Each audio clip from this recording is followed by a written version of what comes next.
Direction l'Est dans les Hauts-de-Sainte-Suzanne pour un rendez-vous avec la fraîcheur et les joies de l'eau vive. Christian Thibert nous emmène à la découverte du canyon de Bassin-Bœuf.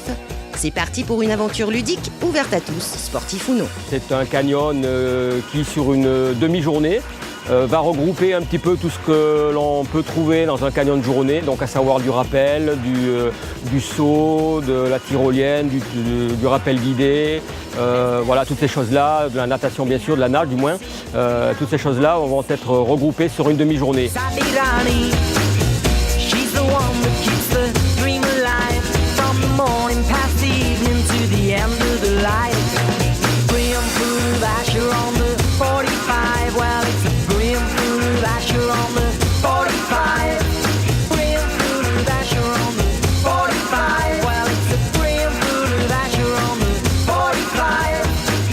C'est un canyon découvert pour ceux qui n'ont jamais fait, parce que, outre le fait qu'il y ait quand même le côté sportif, canyoning, il y a quand même l'environnement qui est primordial, toute cette végétation luxuriante.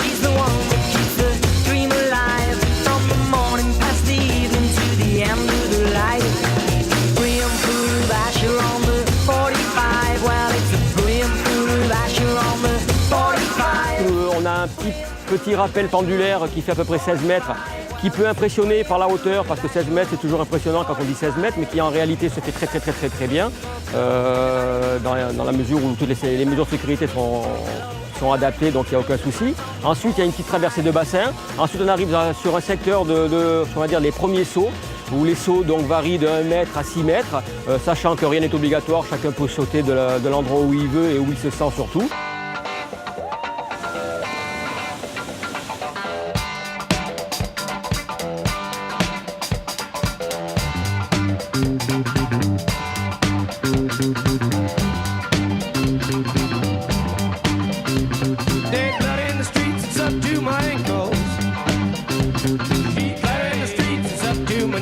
Ensuite, petite progression, on arrive sous ce qu'on appelle la grotte ou un passage d'arche, où là il y a un petit passage à main courante qui est très joli, avec un petit mouvement d'eau assez joli.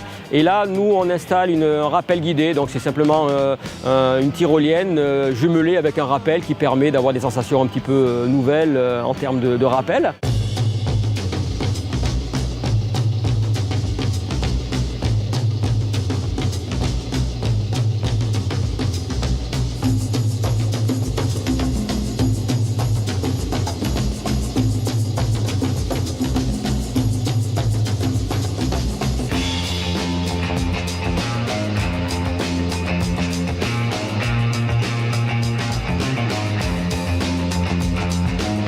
L'intérêt de ce petit canyon en demi-journée, c'est qu'en fait, il est vertical, il est aquatique. Bon, selon les saisons, bien sûr, parce qu'il y a des saisons où on est en période de sécheresse, il n'y a pas beaucoup d'eau. Mais c'est un petit canyon qui nous permet de faire de l'évolution dans l'eau et de faire du vertical. C'est pas un classique, puisque la Réunion n'est pas connue spécialement pour le canyon de Sainte-Suzanne. On connaît la Réunion par Sillaos, par Fleur-Jaune, par Troublant à Elbourg, par évidemment le Trou de Fer. Donc c'est vrai que c'est pas peut-être un canyon forcément très connu.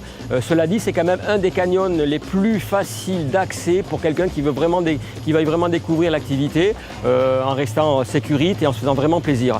C'est vrai que sur l'île de la Réunion, dans son ensemble, un canyon aussi ludique et aussi varié, il ne doit pas y en avoir beaucoup.